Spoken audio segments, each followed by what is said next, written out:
Hello students, আজকে আমরা class 12-এর quantum ফিজিক্সের শর্ট নোটটা একটু দেখে নেব। তো তাড়াতাড়ি শুরু করা যাক। এগুলো যে ফোটনের স্থির ভর এটা শূন্য হয়, একটি ফোটনের শক্তি এইচ নিউ সমান hc/λ, এগুলো সূত্র।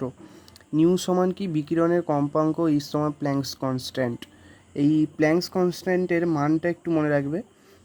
ল্যামডাটা কি, ল্যামডা বিকিরণের তরঙ্গ দৈর্ঘ্য।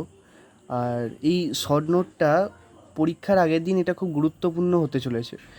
এইটা তোমরা সবাই এটা লিখে নেবে। আমি শর্ট নোটটা দরকার হয় কমিউনিটি পোস্টে বা ডিসক্রিপশান বক্সে লিঙ্ক দিয়ে দেবো ডাউনলোড করার, ওখান থেকে তোমরা ডাউনলোড করে নেবে। এটা পরীক্ষার আগের দিন রিভিশনের ক্ষেত্রে খুব সুবিধা হবে। আর এই যে সমস্ত সূত্রগুলো আছে এগুলো দিয়ে অনেক অঙ্ক হবে, তো এগুলো খুবই গুরুত্বপূর্ণ। তো পুরোটা একবার দেখে নাও। ডি ব্রগলি তরঙ্গ দৈর্ঘ্যটা খুব ইম্পর্টেন্ট এখানে। আইনস্টাইনের আলোক তড়িৎ সমীকরণ এখানে ইম্পর্টেন্ট। এইটা দিয়ে খুব মানে অঙ্কগুলো দেয় যে গতিশীল ইলেকট্রনের ক্ষেত্রে ডি ব্রগলি তরঙ্গ দৈর্ঘ্য, এই মানটা দিয়ে অনেক অঙ্কগুলো দেয়। আচ্ছা, তো পরের পেজে যাওয়া যাক। তোমরা এটা তুলে নাও।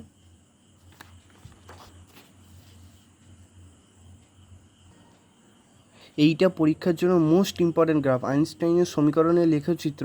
এই গ্রাফটা 1 নম্বরের ক্ষেত্রে জিজ্ঞাসা করতে পারে অথবা 2 নম্বরে ওই কোশ্চেনটা আসতে পারে, এই গ্রাফটা বর্ণনা করতে বলতে পারে। আর এই যে সংজ্ঞাগুলো, এগুলো সব থেকে মোস্ট ইম্পর্ট্যান্ট সংজ্ঞা। এই গুরুত্বপূর্ণ সংজ্ঞাগুলো অবশ্যই দেখে যেতে হবে।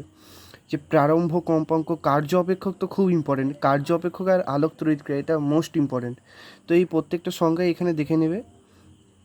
তো এইটা দেখবে ফোটো ইলেকট্রন কাকে বলে, যে ডি ব্রগলি তরঙ্গ দৈর্ঘ্য কাকে বলে না, যেই ইলেকট্রনগুলি নির্গত হয় তাদের ফোটো ইলেকট্রন বলে, যেই ইলেকট্রনগুলি নির্গত হয় তাদেরকে ফোটো ইলেকট্রন বলবো।